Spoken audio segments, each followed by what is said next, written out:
We're looking at practice clips from minicamp and OTAs. Today we're looking at the Jacksonville Jaguars, getting a good look at Trevor Lawrence. We'll also be talking about Travis Hunter. We'll be talking about Basil Tootin and some of the other players on the roster as we're getting ready for training camp. But before we dig in, you need to click that subscribe button right now because we're looking at practice. Training camp's right around the corner, and you want to see what your favorite players are doing on the field. Those rookies, those quarterbacks you're paying attention to, and those guys you're getting ready to draft in fantasy football. Click that button. Stop missing out. Know what your players are doing behind the scenes. We're looking at the Jaguars today. Mainly Trevor Lawrence, but we're going to talk about the peripherals. We'll talk about the running backs. We'll talk about Travis Hunter. We'll talk about Brian Thomas Jr. But right now, getting a good look at Trevor Lawrence going into a season where we added some talent to this team where we could help him out. They had 2 running backs in the draft. They added a stud wide receiver who's playing on both sides of the ball. There's a lot to be done here with this offense, and Trevor Lawrence can fuel that. Trevor Lawrence could see a rise in his productivity and his efficiency. One thing is, how fast can Travis Hunter get to speed? Get to his potential. Like Travis Hunter, a good player, but get to his potential, his upside, while he's developing. I give all rookies time during their rookie ramp-up process, whether it's a few weeks in the season, a full season, half season. I just give them a little bit of grace. But once he's done developing, you're going to see Travis Hunter be a good piece to this offense. And you look at this depth chart, there's nothing there on the offensive side of the ball, wide receiver-wise, to keep him from being on the field. He's also going to be playing defense. That has been noted throughout minicamp, but there's nothing that's going to keep him from being on the field. That's huge for Trevor Lawrence. Another thing, too, it's huge for this offense in general. You got Brian Thomas Jr., one of the better young wide receivers in the league. Speed to burn, 4.3 speed, but very assertive, very aggressive at the catch point downfield, and very aggressive breaking off his routes. That's going to allow him to create separation, and I look for him to command the same amount of targets, even with Travis Hunter there. I just look for the passing game to be even better. I just look for, once everybody's ramped up and good to go, I just look for Hunter and Brian Thomas Jr. to get the workload. I look for Brian Thomas Jr. to get a lot of those deep targets, push downfield. Hunter will get them too, but he'll be used a little bit differently, short to intermediate, moved around a little bit more. Also used on both sides of the ball. But you're looking at Brian Thomas Jr. here, and he is an asset that not many teams have, and that's a twitched-up wide receiver that can burn you multiple different ways on the field. Now you're looking at what this team did at running back this year. They came in, drafted Basil Tootin, and then they came in and drafted LaQuinn Allen. Both those are 2 dogs of running backs. Both of them are dogs. Travis Etienne's still running with the 1, so don't forget about him, and don't forget about Tank. However, if one of those running backs play below standard or fall off, get hurt or whatever, you have 2 young running backs in there waiting in the wings, ready for their opportunity, salivating for it.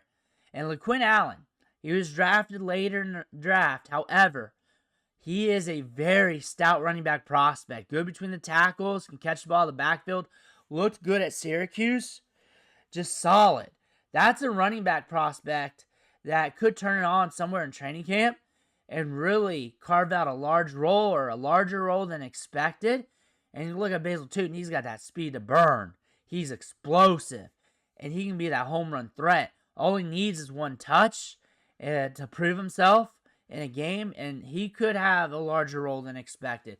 But honestly, we're looking at the veteran running backs, and we're going to watch them like a hawk because they're here to compete as well. And if they continue to play well, if Travis Etienne steps it up from last year and reverts back to what we saw the year prior, and he's going to hold it down. He's going to hold it down. Tank Bigsby, same thing. If he improves from last year, because last year was an improvement from his rookie season, and if he's just on a trajectory of just improving a little bit each year, then he's going to stay around and stick around getting touches. And next thing you know, the other young running backs are used situationally this year or going into next year. But the run game, no matter what, with 4 good running backs on the roster now, cream's going to rise to the top. That's the thing that we're looking at here. I'm looking for the cream to rise to the top, and that's going to help Trevor Lawrence move the football. That's going to help him out immensely. Trevor Lawrence getting more talent at wide receiver. 2 wide receivers that, when they were in college, were considered one of the better wide receivers in college football. Both of them. Brian Thomas Jr., of course, and he's already excelled at the NFL level. Same thing with Travis Hunter. And Travis Hunter, give him some time to develop, give him some grace. There are clips of him and people nagging on him about his routes ran in practice. Also note, it rains a lot in Jacksonville and the turf's beat up. Look at some of these clips. You'll see the turf beat up around there. And the one thing said about Brian Thomas Jr. in training camp last year, and it's from the beat writers, they're questioning his route running. And that is probably a catalyst or the ground or the turf was the catalyst to that. Because we saw Brian Thomas Jr. light it up at LSU and then light it up with the Jacksonville Jaguars. I apologize. I'm sick. Got strep throat. But we're still doing the video. But you see the turf beat up right there. And when we noted it, when we talked about that, because I took the highlight video that was posted on Twitter when it happened, and we discussed that analytically, objectively, subjectively, and that's one thing we called out was the turf was pretty banged up. It was pretty beat up that day. And then someone else called out in the comment section that it was raining, and that is something to pay attention to. And then we also called out that Trevor Lawrence in a video, like the next video I did that day, because it was hot on Jaguars during that moment with their practice clips, he was slipping a little bit. But he's looking solid. Trevor Lawrence is looking solid. And he's got the weapons around him.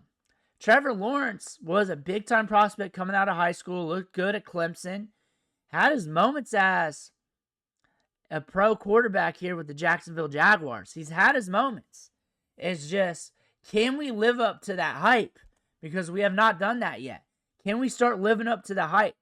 The talent, we've seen it throughout his pretty much lifetime, it feels like. We've been monitoring him for so long, especially early in high school, especially then.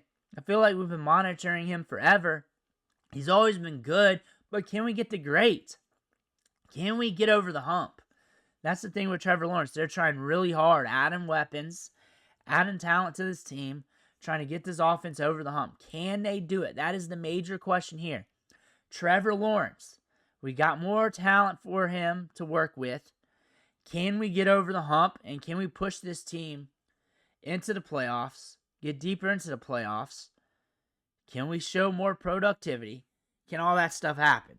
If you're talking about fantasy football here for Trevor Lawrence, if you're going value at quarterback, 1 QB redraft leagues, then you're streaming, you're playing the values. That's really what you're looking at when you're looking at Trevor Lawrence. No one's really paying up too much on him. And when you're looking at quarterbacks on Underdog Fantasy, it's really the start of the draft and then how your stacks are lining up.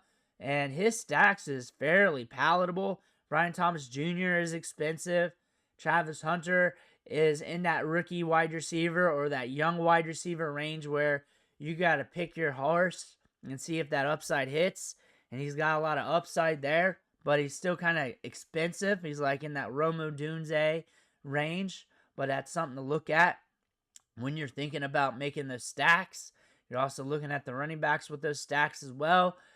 Travis Etienne is cheap in all leagues. He's cheap. Like 9th round, if I remember right, on Underdog. I'm looking at it every day. 9th round, if I remember right. And he's kind of like the last of the running backs that get touches that come off the board, actually. That gets considerable work. Considering the upside he has, because he's shown that before, it's a good deal. It's a good deal because, say he doesn't materialize this year, you're not out of anything. You're not out, really. It's a late pick. You could have went after one of those day 3 rookies. I guess you could have did that. But we're in that range where there's really no risk in investing in this Jaguars backfield. And if you're talking dynasty, the prices are set. Etienne is cheap, and Basil Tootin's been a hot asset. You can get him at a decent price in rookie drafts considering all the talk on social media.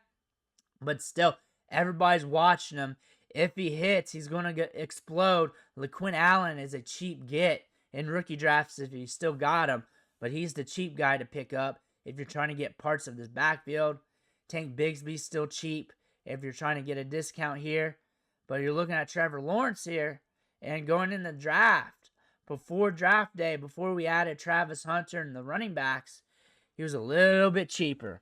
A little bit cheaper. But people are paying attention to him to see if he takes that step forward in production. Let me know what you think in the comments below. I want to hear about that. Make sure you hit that subscribe button on the way out. One thing for watching. Catch you on the next video.